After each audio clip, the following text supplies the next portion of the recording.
Sewer and waterline projects have taken on a bigger profile in recent years as their importance and significance to building more housing has come into clearer focus. What town and city planners have known for a while is spreading wider. Both Arlington and Manchester have important sewer and waterline projects under consideration to update and upgrade the capacity in both towns. In Arlington, a proposed project would amplify the opportunities for businesses and housing development. Town Administrator Nick Zayas gave us the details.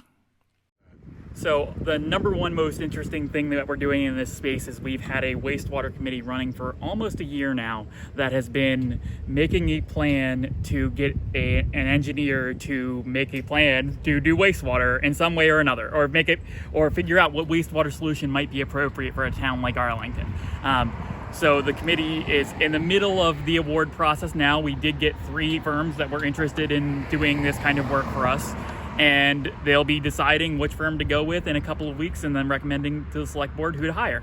So we're really excited for the prospects of an engineer to come in and for the second or third or fourth time in 50 years look at the curious problem that is wastewater in Arlington and and assess how much of a problem it is and what solutions we might have. This is still going to be at the planning stage, so getting what the vision is going to be, what areas are to be served, and the scope of the actual plant that we may be involved with or system we may be involved with. So it's not about designing it now, it's about getting a great plan that figures out whether it's about serving existing failing septic systems or about adding housing. Or what mix of those two may be involved.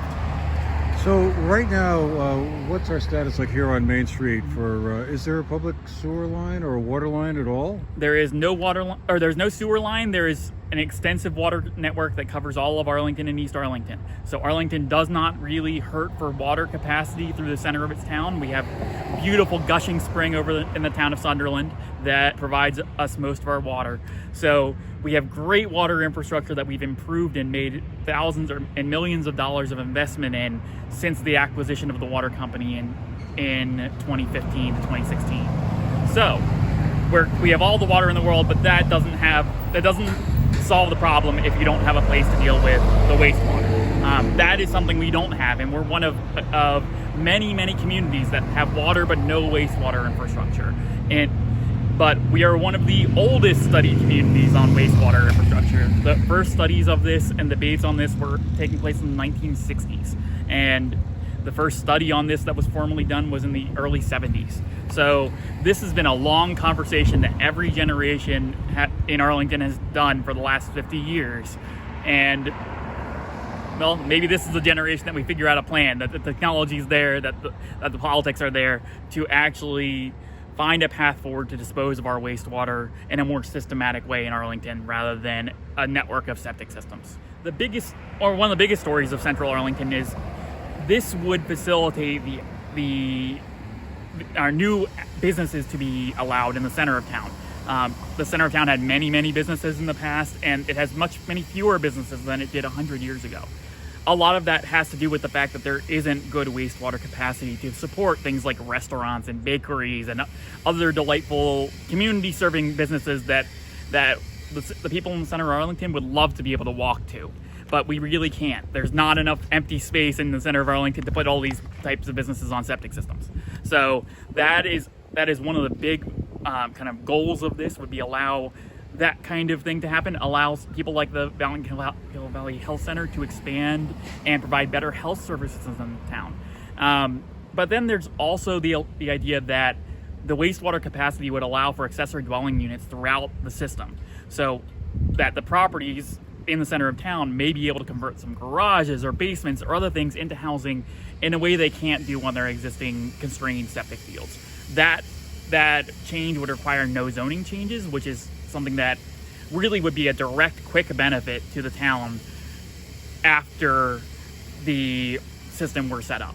So something that is very much a plug-and-play solution for housing, but also one that the zoning in the center of Arlington is ready for these businesses too.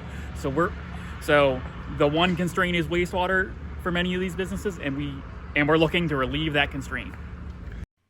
Meanwhile, up in Manchester, another water project is looking like it's about to get underway.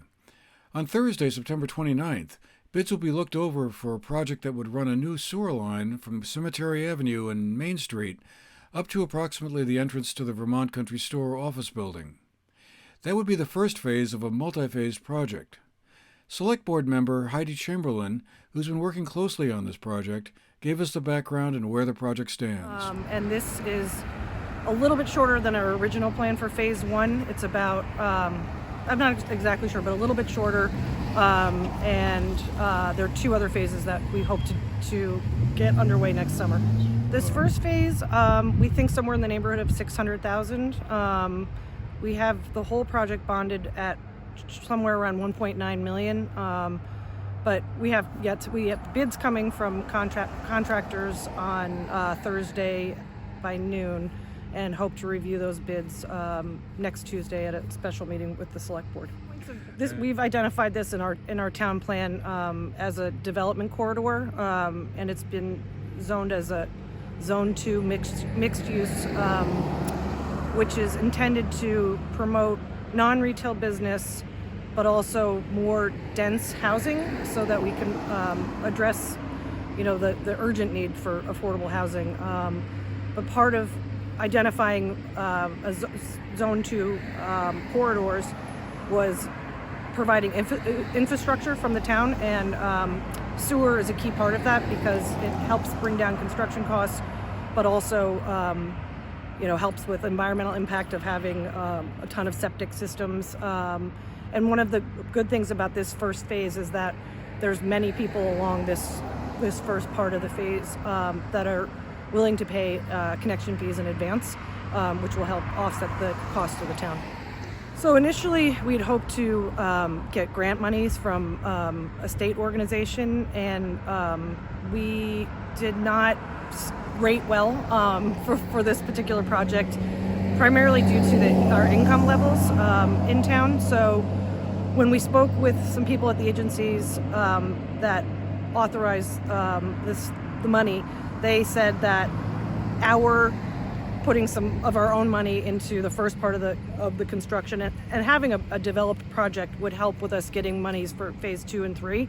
And so because the town authorized $1.9 million of a bond for this project, we're able to use the money from that next year. So temporarily we're going to have to, we think we might take some money from the sewer reserve fund, which is intended for emergencies, and potentially some of the ARPA money that we have remaining to fund this first phase, and then we'll pay back the sewer reserve fund with connection fees and bond money when we are able to get it in May of next year. Yeah, we're trying to do this before snow flies, as they say in Vermont. The construction's going to be primarily underneath the sidewalk, so that's really helpful because it doesn't involve concrete, which I think concrete shuts down at sometime in late October, early November. So it won't be disruptive to traffic, or as disruptive to traffic, and we hope to have it underway in the next couple of weeks. Sure. Well, so there's no systems along this corridor that have been identified as failed systems, but there are a lot of really old, antiquated systems that are more septic holding tanks and not treatment tanks. So we view it as something really positive for the environment that we're connecting to a sewer line, getting all of this out of the ground and into a central processing area, and potentially mitigating future failed systems, and hopefully something that keeps our water clean and our water tables clean. Critical infrastructure like water and sewer lines have long been pointed to as important to building more housing, which is widely viewed as one of the most important questions both locally and statewide. Some progress towards building that out may finally be in the cards. For the GNAT-TV News Project, I'm Andrew McKeever.